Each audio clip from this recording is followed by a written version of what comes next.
নমস্কাৰ বন্ধুসকল, আশা ৰাখিছোঁ আপোনালোক সকলো কুশলে আছে আৰু কুশলে থাকিব লাগে। বন্ধুসকল, আজি আপোনালোকৰ ওচৰলৈ এটা গুৰুত্বপূৰ্ণ ইনফৰমেশ্যন দেখুৱাবলৈ লৈ আছোঁ। চাওক, জনাবলৈ লৈছোঁ যে কৰ্মচাৰীসকলৰ বাবে এই সময়ত 8th পে ৰিভাইজৰ এটা শেহতীয়া তথা দৰকাৰী ইনফৰমেশ্যন প্ৰকাশ পাইছে। বন্ধুসকল, এই গুৰুত্বপূৰ্ণ ইনফৰমেশ্যনটোৰ বিষয়ে অৱগত হোৱাৰ লগে লগে আপোনালোকক এটা ভিডিঅ'ৰ যোগেৰে জনাবলৈ যত্ন কৰিছোঁ আৰু আশা ৰাখিছোঁ আপোনালোকে ভিডিঅ'টোৰ সৈতে সহযোগিতা কৰিব।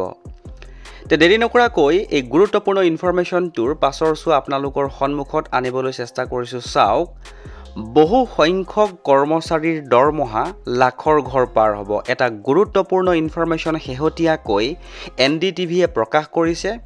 এই গুৰুত্বপূৰ্ণ ইনফৰমেশ্যনটোৰ সম্পূৰ্ণ সবিশেষ আপোনালোকক খুব কম সময়ৰ ভিতৰতে আজি জনাবলৈ যত্ন কৰিম আৰু এইখিনিতে আপোনালোকক এটা ৰিকুৱেষ্ট কৰিছোঁ, যদি আপুনি প্ৰথমবাৰৰ বাবে আমাৰ চেনেলৰ ভিডিঅ'সমূহ চাই আছে তেনেহ'লে চেনেলটো ছাবস্ক্ৰাইব কৰি হাতত ৰাখিব।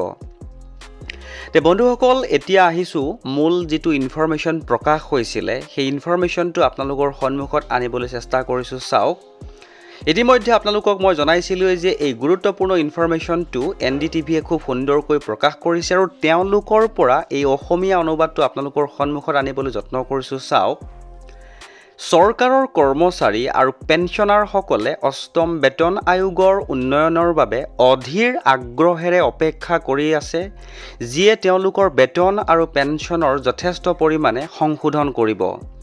শেহতীয়া প্ৰতিবেদনত এই প্ৰত্যাশা তীব্ৰতৰ হৈছে, য'ত 30% পৰা 34% বেতন বৃদ্ধিৰ অনুমান কৰা হৈছে।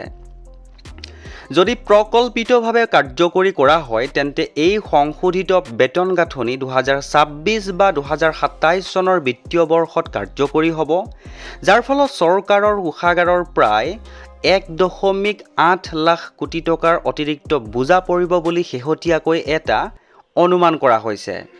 বন্ধুসকল, ইতিমধ্যে আপোনালোকে গম পাইছেই যে এটা গুৰুত্বপূৰ্ণ ইনফৰমেশ্যন প্ৰকাশ হৈছে আৰু যিহেতু দৰমহা ফিটমেণ্ট ফেক্টৰৰ ওপৰতে নিৰ্ভৰ কৰে, গতিকে ফিটমেণ্ট ফেক্টৰ হৈছে এটা গুণক যি চৰকাৰী কৰ্মচাৰীৰ মৌলিক বেতন সংশোধনৰ বাবে ব্যৱহাৰ কৰা হয়। প্ৰতিবেদন অনুসৰি এই ফিটমেণ্ট ফেক্টৰ 1.83ৰ পৰা 2.46ৰ ভিতৰত হ'ব পাৰে, যাৰ ফলত ন্যূনতম বেতন 32,940 টকাৰ পৰা 44,280 টকালৈ বৃদ্ধি হ'ব পাৰে বুলি অনুমান কৰা হৈছে। এই গণনাৰ ভিত্তি হৈছে মৌলিক বেতনক ফিটমেণ্ট ফেক্টৰৰ দ্বাৰা গুণ কৰি পোৱা নতুন বেতন নিৰ্ধাৰণ কৰা। যদি ফিটমেণ্ট ফেক্টৰৰ নিম্নতম সীমা 1.83 গুণ হয় তেন্তে ন্যূনতম বেতন 32,940 টকাৰ পৰা 18,000 টকা, পূৰণ 8.83, উচ্চ সীমা 2.46, ন্যূনতম, এই গোটেইখিনি কেলকুলেশ্যন কৰিলে উচ্চ সীমাত 1.23 লাখ টকালৈ বৃদ্ধি হ'ব পাৰে বুলি এটা গুৰুত্বপূৰ্ণ ইনফৰমেশ্যন শেহতীয়াকৈ প্ৰকাশ পাইছে। বন্ধুসকল, এটা গুৰুত্বপূৰ্ণ ইনফৰমেশ্যন পোৱাৰ লগে লগে আপোনালোকৰ সৈতে শ্বেয়াৰ কৰি দিলোঁ। যদি ইনফৰমেশ্যনটো ভাল লাগিছে তেনেহ'লে আপুনিও এবাৰ শ্বেয়াৰ কৰিব বুলি আশা ৰাখিলোঁ।